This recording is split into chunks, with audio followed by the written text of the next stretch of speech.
इस वीडियो में हम बात करेंगे इंटरनेशनल खबरों की और सबसे पहले बात होगी ईरान, अमेरिका, इजराइल के बीच में छिड़े युद्ध और उसके बीच में स्ट्रेट ऑफ हॉर्मुज़ जो बंद है, जहां पर दुनिया का 20% तेल आयात किया जाता है। लेकिन क्या आपको पता है कि स्ट्रेट ऑफ हॉर्मुज़ खुल गया है? अमेरिका ईरान के बीच में डील हो गई है। सैटेलाइट में जहाज़ों का काफिला जाते हुए दिखाई पड़ रहा है। जी हाँ, नमस्कार, आप देख रहे हैं न्यूज़ 18 का डिजिटल प्लेटफॉर्म। मैं हूं आपके साथ श्रुति श्रीवास्तव। अमेरिका और ईरान के बीच शांति समझौते पर सहमति बन गई है। डोनाल्ड ट्रंप ने कहा कि हॉर्मुज़ जलसंधि हमेशा के लिए टोल फ्री रहेगा और सभी मोर्चों पर युद्ध खत्म होगा। वहीं ईरानी मीडिया में सामने आए मसौदे में 300 अरब डॉलर के पुनर्निर्माण पैकेज, 24 अरब डॉलर की फ्री संपत्ति की रिहाई और प्रतिबंध हटाने जैसे कई बड़ी शर्तों का जिक्र है। अब सबकी नज़र 19 जून को जिनेवा में होने वाले हस्ताक्षर पर टिकी हुई है। चलिए विस्तार से समझिए। दरअसल अमेरिका और ईरान के बीच शांति की डील पर सहमति बन गई है, लेकिन सामने आ रहे ड्राफ्ट को देखकर सवाल भी उठ रहे हैं। जिस युद्ध की शुरुआत अमेरिका ने ईरान पर दबाव बनाने और उसके परमाणु कार्यक्रम को रोकने के नाम पर की थी, अब उसी जंग के बाद ईरान अरबों डॉलर की राहत और पुनर्निर्माण पैकेज की मांग के साथ मेज पर बैठा दिखाई दे रहा है। अमेरिकी राष्ट्रपति डोनाल्ड ट्रंप ने रविवार को कहा कि दोनों देशों के बीच शांति समझौता हो गया है और इसके तहत सभी मोर्चों पर सैन्य अभियान तुरंत और स्थायी रूप से बंद होंगे। इसमें लेबनान का मोर्चा भी शामिल है। ट्रंप बोले कि हॉर्मुज़ हमेशा टोल फ्री रहेगा। ब्रिटिश अखबार द टाइम्स से बातचीत में ट्रंप ने यह दावा किया कि दुनिया के सबसे अहम समुद्री मार्गों में शामिल हॉर्मुज़ जलसंधि अब स्थायी रूप से टोल फ्री रहेगा। ट्रंप ने यह भी कहा कि इस समझौते ने इजरायल को एक संभावित बड़ी तबाही से बचाया है। उन्होंने दावा किया कि इजरायली प्रधानमंत्री बेंजामिन नेतन्याहू इस डील के खिलाफ थे, लेकिन इसके बावजूद समझौता कराया गया।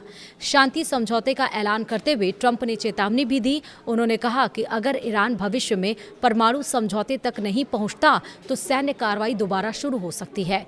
ट्रंप ने कहा कि अगर बातचीत नाकाम हुई तो वह या तो तेहरान पर फिर हमला करेंगे या फिर अमेरिका को मिडिल ईस्ट का संरक्षक बना देंगे और बदले में क्षेत्र की आय का 20% हिस्सा मांगेंगे।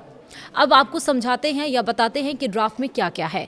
ईरान की मेहर न्यूज़ एजेंसी के मुताबिक अमेरिका और ईरान के बीच 14 शर्तों वाला एक ड्राफ्ट समझौता तैयार किया गया है। 30 दिनों के अंदर हॉर्मुज़ से अमेरिकी नौसैनिक नाकेबंदी पूरी तरह हटेगी। ईरानी तेल और पेट्रोकेमिकल निर्यात पर लगे प्रतिबंध निलंबित किए जाएंगे। लेबनान समेत सभी मोर्चों पर युद्ध स्थायी रूप से बंद होगा। हॉर्मुज़ जलसंधि 30 दिनों के भीतर ईरानी प्रबंध के तहत दोबारा खोला जाएगा। अमेरिका और उसके सहयोगी देशों को ईरान के लिए कम से कम 300 अरब डॉलर का पुनर्निर्माण प्लान पेश करना होगा।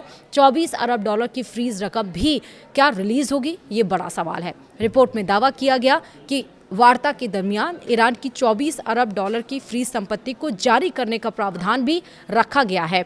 इतना ही नहीं, अंतिम परमाणु वार्ता शुरू होने से पहले इस रकम का आधा हिस्सा ईरान को उपलब्ध कराना होगा। वहीं परमाणु मुद्दे पर 60 दिन की नई जंग समझौते के मुताबिक अगले 60 दिनों तक ईरान के परमाणु कार्यक्रम पर बातचीत चलेगी। दिलचस्प बात तो ये है कि ड्राफ्ट में ईरान के मिसाइल कार्यक्रम और उसके सहयोगी प्रतिरोधी समूहों को अंतिम वार्ता से बाहर रखने की बात कही गई है। यानी फिलहाल फोकस सिर्फ न्यूक्लियर एनरिचमेंट, यूरेनियम और प्रतिबंधों पर रहेगा। अब अपडेट्स क्या क्या हैं इसमें ये भी समझ लीजिए। अमेरिका ईरान शांति समझौते के बाद हॉर्मुज़ जलसंधि से पहला गैस जहाज गुजर गया है।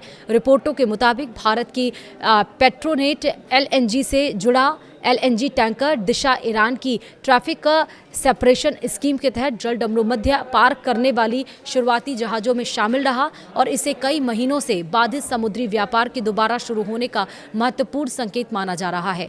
ईरान के विदेश मंत्री अब्बास अराक्ची ने हाल ही में घोषित यूएस ईरान समझौते पर राजनयिक बातचीत का दायरा बढ़ाया। उन्होंने मिस्र, इराक और तुर्की के विदेश मंत्रियों के साथ पहले हुई बातचीत के अलावा जापान के विदेश मंत्री तोशिमित्सु मोतिगी से भी फ़ोन पर बात की है। आराक्ची की टेलीग्राम चैनल पर जारी एक बयान के अनुसार दोनों मंत्रियों ने यूएस ईरान समझौते पर चर्चा की और अपने विचार साझा किए।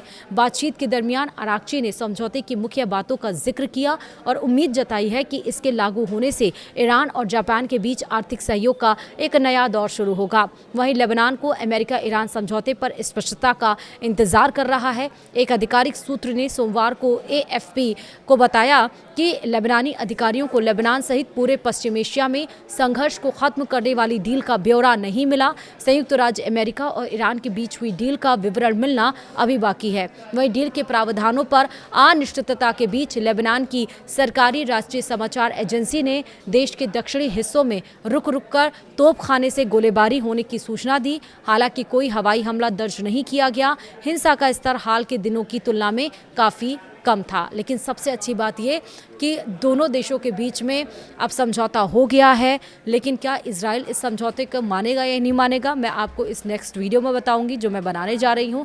लेकिन आपको ये भी समझना जरूरी है कि 19 तारीख को जिनेवा में जो मीटिंग है सबकी नज़रें उस पर टिकी हुई हैं, क्योंकि फाइनल स्टैंपिंग उसी में होगी। 28 फरवरी से ये युद्ध शुरू हुआ था। 3 महीने लगभग इस युद्ध को होने जा रहे हैं। कितनी तबाही ये लेकर आया पूरी दुनिया में। आप देखिए, आर्थिक संकट कहीं ना कहीं खड़ा हो गया और तब जाकर ये युद्ध अब खत्म होने के कगार पर है। फिलहाल वीडियो में था ही। नमस्कार।